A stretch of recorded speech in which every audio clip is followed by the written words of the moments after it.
Hello. I've decided to grace the community with my presence once again, and this time I'm going to be telling you about how to play Bloodseeker the right way. If you go on Dota Pro Tracker right now, you're going to see that every pro is building the same items. They're going for this Maelstrom, BKB, Basher, Mjolnir, things like that. And because they're pros, you should follow them and do what they're doing, right? No, you should not.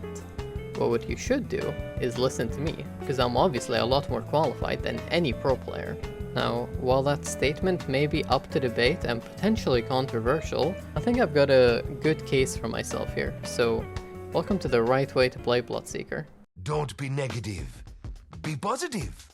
So this video is going to be separated into 4 parts. First we'll talk about the reasoning, then the skills and items, then the playstyle, and lastly we're going to talk about the matchups. So to start off, carry Bloodseeker is completely fine, but it has a few flaws.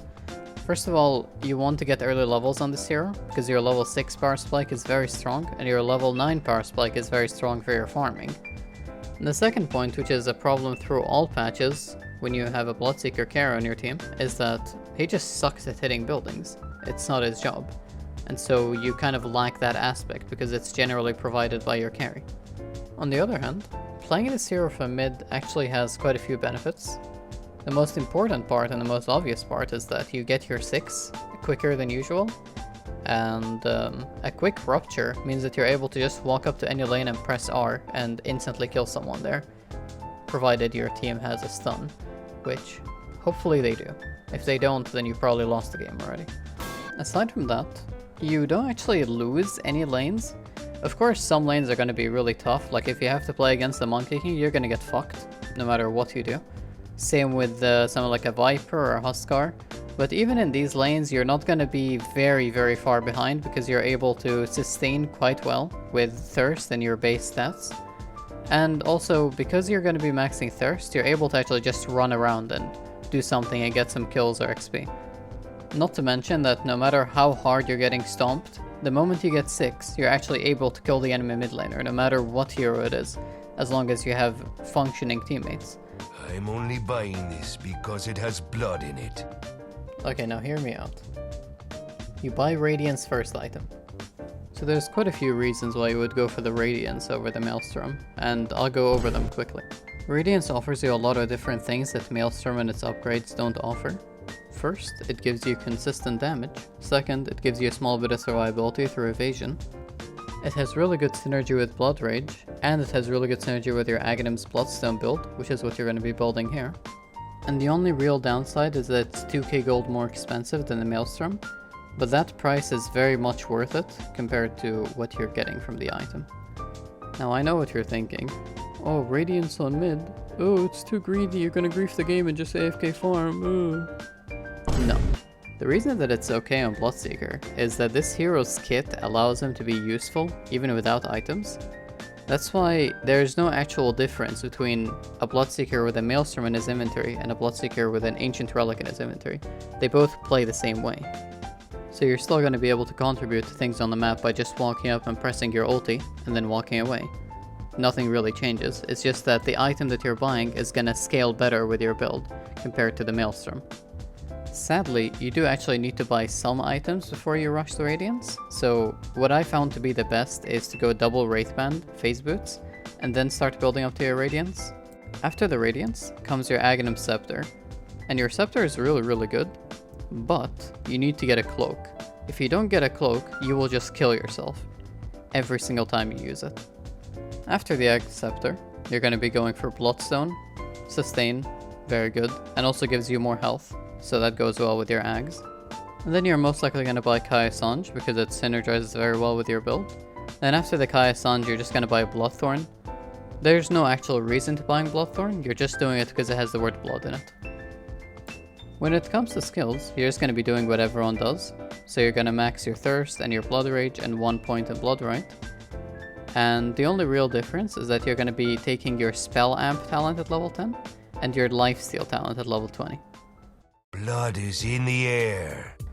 Gameplay is going to be pretty simple. Your goal in the lane, up until level 6, is to simply survive and get as much CS as possible. You don't really care about harassing that much. But when you hit level 6, you're going to be able to start killing people. So the first thing you look at is the guy that you're laning against. Do you have a support that can gank and kill him with you? If so, yell at that guy to come help you. And if that's not the case, then look at the other lanes and see which one has a stun, and then go there, press your ult on one of the laners, ideally the core, and then kill them, and then run back to your lane. Most important thing is that you don't want to be forcing anything before you have your power spike, which is your Radiance Axe Cloak. If an opportunity comes up, then go for it. If it's not a very good opportunity or it seems a little risky, you don't need to go for it. Just hit creeps and get your timing. When you do get those items, your gameplay is going to change and you'll start focusing more on fighting people. Now, how does this build fail? Well, it's very simple. If you're in a situation where you're hitting only one person with your Ags on, you're gonna die, and you're not gonna do enough damage to actually justify you dying. But the way that this build works is that you would be hitting multiple people with your Radiance and your Ags, and life-stealing from all of that, and healing off of the kills that happen in the fight. So the way to win fights is by addressing what targets on the enemy team are important to rupture. Most likely it's going to be a ranged hero. You rupture the ranged hero, you position yourself on top of them. Because you're on top of them, that means the other melee heroes on the enemy team are going to be on top of you. And in that situation, your Ags is hitting multiple people, and so is your Radiance, and you're healing from all of those people. And your goal in this moment is for one single person to die out of all these people that are around you. If one person dies, you're going to heal up your entire health bar and your barrier most likely because you have ridiculous healing from Thirst because it's 50% more from your Ags. And then you're just not going to die for the rest of the fight and it's going to keep ramping up. If no one dies, you're in a pretty shit position. You can view the hero as something similar to a Necrophos more than a position 1 right-clicking carry. You're just going to be this really beefy, tanky guy in the middle of the fight doing damage to everyone, and you're surviving based on them dying.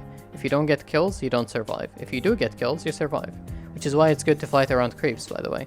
Because creeps also heal you, because of Radiance. So in conclusion, hit creeps, you get level 6, kill people with your Rupture, and then also hit more creeps. You get Radiance, Aghanim's, try to fight. If you're still dying, buy Bloodstone.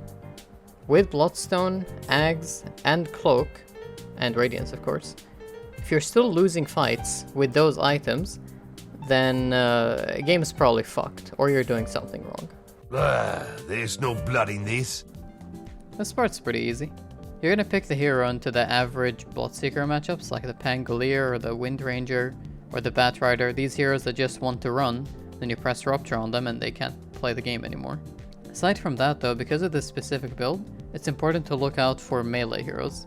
You want to pick this into at least 2 melee heroes, because when you do that, you are guaranteeing that when fights happen, you're going to be able to do your AoE Ags damage.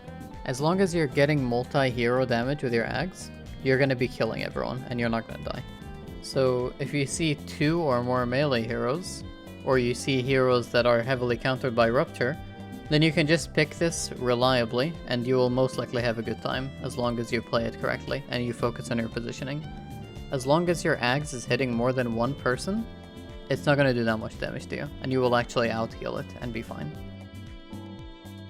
Well, that's all there is to this video. I hope it was enjoyable, and I hope you learned something from it, and if you do try this out, I'd be happy to hear some feedback about it and if it went well or not. Thanks for watching, and if you have any questions about it, then feel free to let me know in the comments. Goodbye!